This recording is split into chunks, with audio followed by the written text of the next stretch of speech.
facilities and with other things that made the occasion enjoyable for people. But the real heart and soul of the whole thing was the hundreds, literally hundreds. I think the estimates were about 800 people who came out, some staff, but many others volunteers, to help make sure the day was as well organized as it was, and I think met the satisfaction of all the people, the 25,000 plus people who came out. I want to also thank the people who did come out to get vaccinated yesterday. It really was quite something. I stood there for several hours talking to people in the lineups which were moving. It wasn't really a lineup where you stood for very long, which is a good thing. And I think those people did something for themselves and for their families and coworkers, and they helped make a little bit of history. I wasn't too hung up on whether we set records or not, but I just thought the notion of having thousands of vaccinations take place on a given day at such an important stage in our battle with COVID-19 was very important. We're making great progress in the vaccination effort, and I firmly believe that it will help protect our city as we move into stage 2 on Wednesday, when quite literally hundreds of additional businesses will be able to open their doors. As of this morning, everyone in Toronto, including young people aged 12 to 17, is eligible to book an accelerated second dose of COVID-19 vaccine.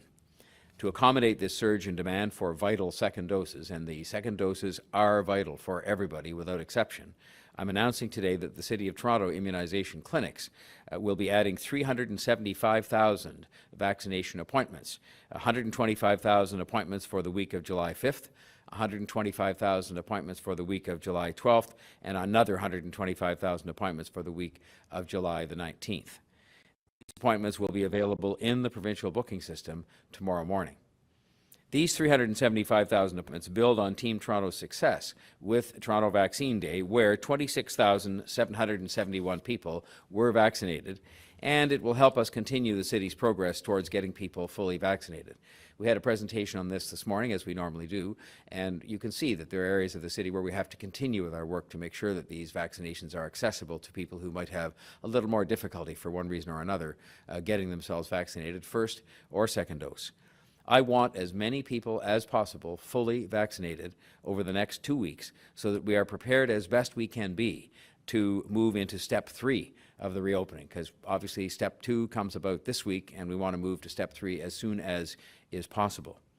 More than 35% of Toronto adults are already fully vaccinated.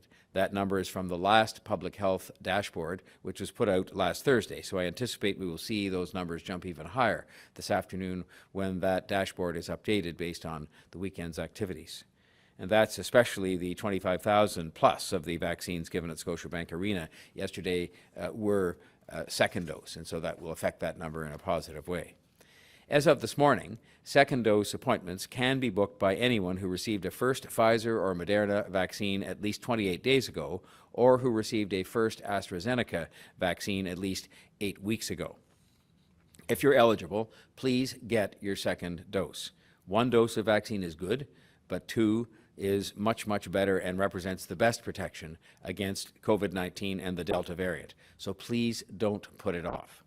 Don't say you'll do it after the summer is over, or don't say you'll do it when things get quieter. It is now that is the right time to do this in many different respects.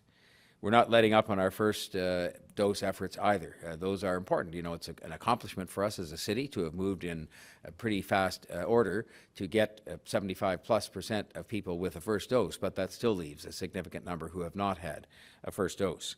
So there are some 36 clinics operating in the City of Toronto today, and this is a number, the 76% number of people who have had a first dose, that we simply have to get up even higher. And we will continue to do so, taking the vaccines to people who have challenges getting to the vaccines. We've got to make sure we take down the barriers and increase accessibility for those who might have a bit more difficulty getting to that first dose, and then for that matter, getting the second dose as well. So please get vaccinated now. Making sure that as many people as possible get a second dose is a vital tool, the most vital tool that we have in the fight against COVID-19 and the Delta variant. The Delta variant is more infectious than other strains of this virus. Recent studies have shown that 2 weeks after the second dose of a COVID-19 vaccine, a person's protection against the Delta variant is 50% higher than 1 dose alone. So you can see what a difference it makes in protecting you against a Delta variant that has proven to be quite dangerous in other parts of the world. So don't risk it. Don't risk your loved ones. Don't risk the progress of the city. Please get fully vaccinated. You can see across Europe, including Britain, a slowing down of their reopening because of the Delta variant. And they were running ahead of us, as you know, in some of these countries on vaccination. It is a real threat there in Europe and in Britain, and it's such that it has caused their reopening timetable to be slowed down after it was announced, and we just don't want to see that happening here. We want to fight it off here with our very best weapon, which is the vaccines. I got my second dose yesterday. As you know, I received a first dose of AstraZeneca and Moderna as my second dose. I feel fine, and my arm is a bit tender, and I am a bit tired today, but that's it. And I'm glad to know that I've done my own part to protect myself, but also to protect my own family, the people I work with here at City Hall, and all the other people who live in the city. It's a tiny part each of us can do to protect the city as a whole as well. The 375,000 appointments for the weeks of July 5th, 12th, and 19th will go live tomorrow in the provincial booking system at 8 o'clock in the morning. Residents can click on the Book a Vaccine button on the toronto.ca/COVID-19 part of our website, or by calling the provincial vaccine booking line at 1-833-943-3900. If you need more information, we can help with our Vax-TO text line, which includes directions on vaccine appointment bookings, information on vaccines, and upcoming telephone town halls. And in order to access that information, you can just text the word vaccine to 1-833-750-0888 or 833-750-0888, and you can get more information there. We're making outstanding progress getting people vaccinated. I think you've seen some of the comparative write-ups that have been done with respect to the performance by the City of Toronto and by our outstanding health partners. These 375,000 new vaccination appointments over the next few weeks will help that progress continue so that we can bring this pandemic to an end.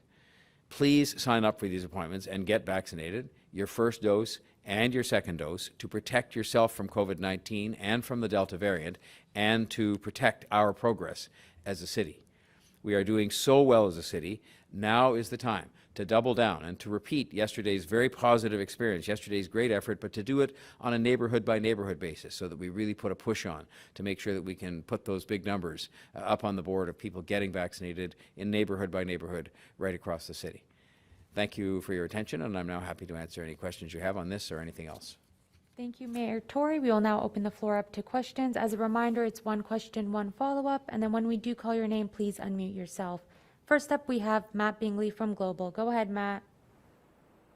Good morning, Mayor. At the vaccine clinic yesterday, Scotiabank rather, aside from maybe finding the end of the line, I think many people would say that that clinic was very well run, and many are probably looking today at the city and wondering why it's not done every single weekend. Is that something that you would consider, especially in some of the more marginalized communities?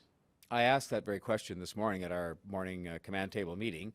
And, you know, when we saw some of the heat maps today that showed that, for example, in the northwest of the city, we are still running at levels of vaccination under where we want them to be and where we need them to be.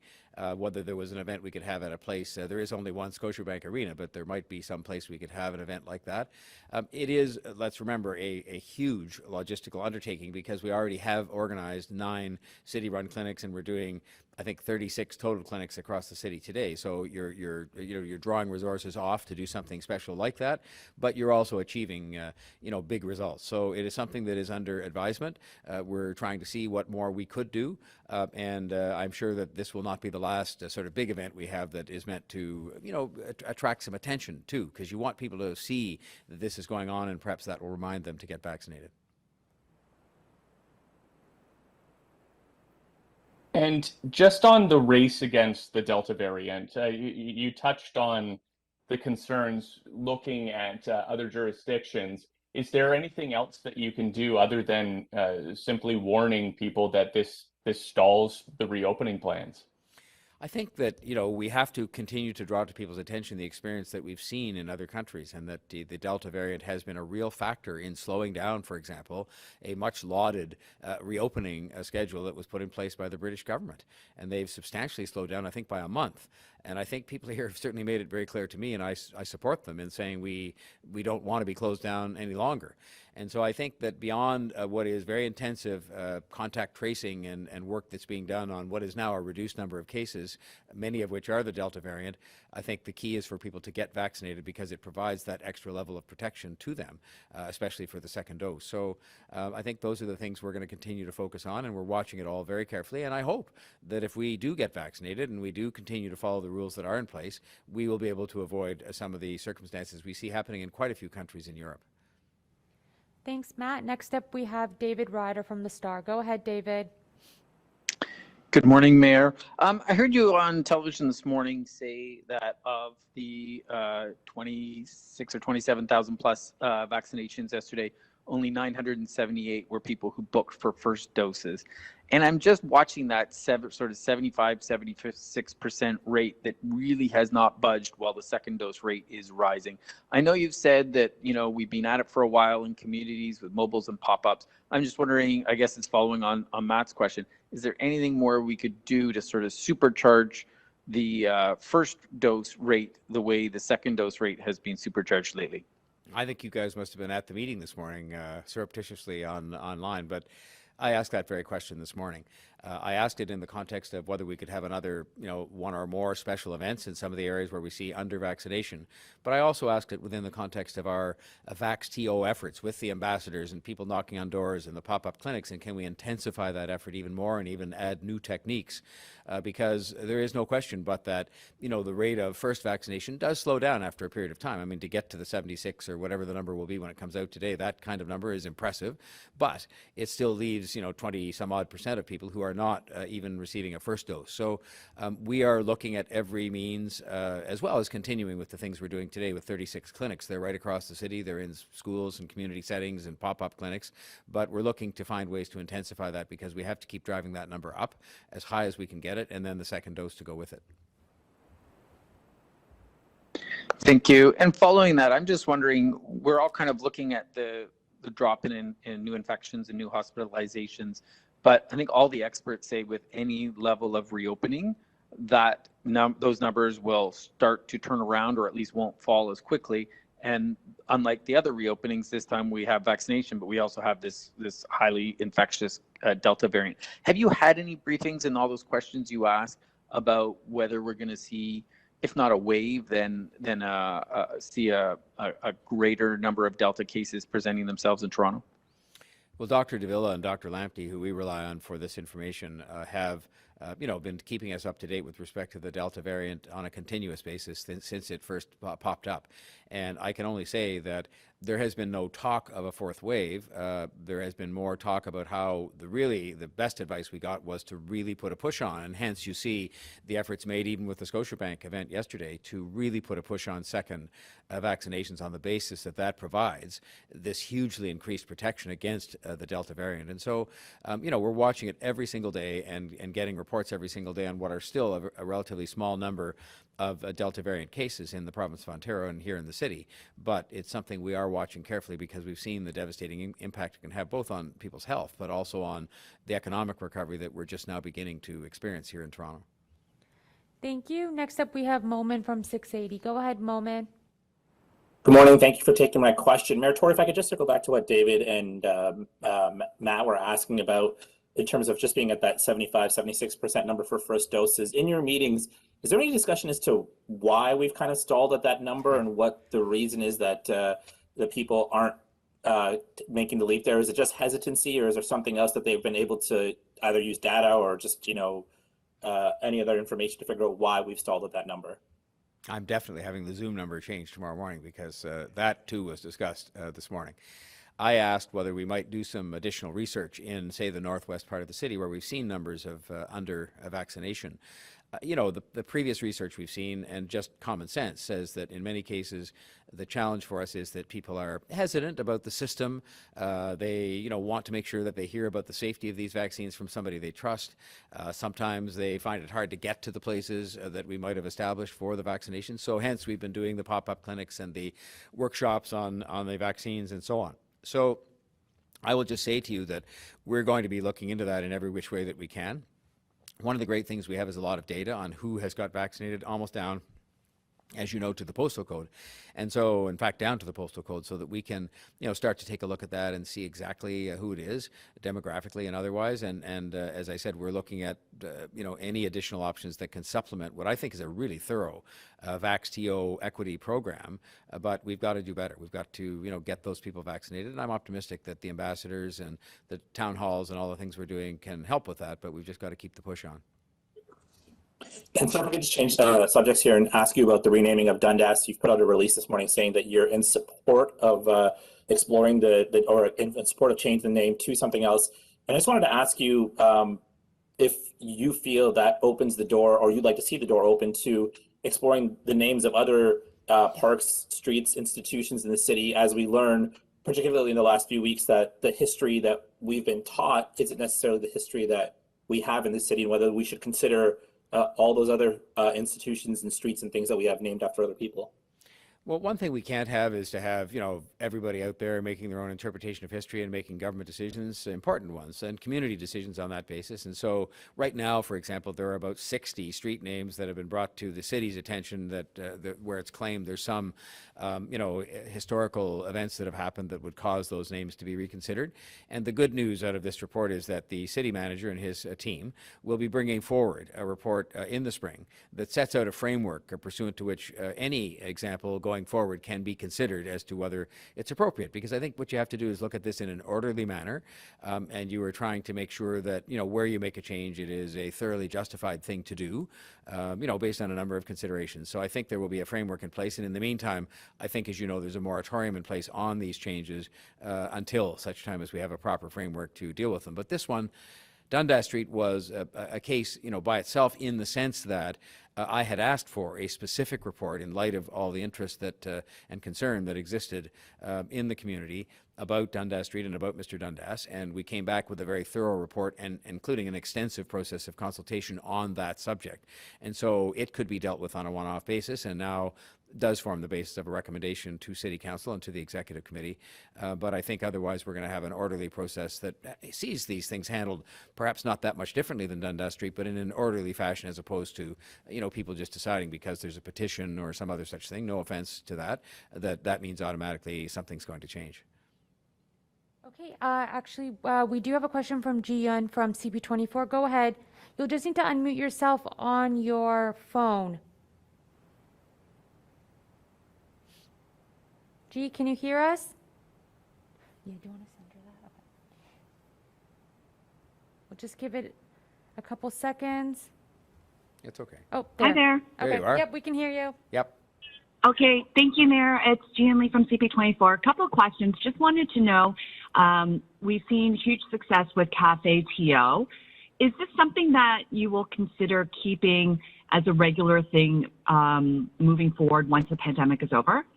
I was asked these questions in the last few days about Cafeto and ActiveTO, and my answer is unequivocally yes. Now, we have to refine exactly what form they take in a post-pandemic environment and, learn from the experience that we're having at present with the Cafeto installations, of which 1,000+ restaurants are benefiting. Same with ActiveTO. Even this year, when we didn't go back to exactly the same regime we had, there was some controversy about that. But I would very much like to see these become a permanent part of the city's life, because I think if you look at how the city feels and how it looks and how it's helping the hospitality business and how much people enjoy the ActiveTO, I think it's something people want, but in an appropriate manner, carefully thought out. And that's exactly what we'll do once we get through this summer. Is I'd like to ask, for some recommendations on how we can make these initiatives permanent. And is that something you will also consider for some of the new bike lanes that have been installed? The bike lanes were put in, in all cases on the basis that they would be, they were principally to help people get around during the pandemic where they might have some concerns about traveling on public transit, for example. But, I certainly am very, very open to the notion when we do the evaluation that was committed to, and that's to be done, I think, at the end of this year for Bloor Danforth University, and I think as well for the new ones on Yonge Street. And I want to look at the evidence and see, how well used they were, how much people liked them, what the impact was on other other forms of transportation, including trucks and cars and transit vehicles. But, again, we have a need, pursuant to our own bike strategy, to keep pushing ahead with more bike infrastructure in a city that is in the 21st century and trying to battle climate change and make sure we adapt to how people get around. So we'll see about those are slightly different, and we'll see based on the evidence.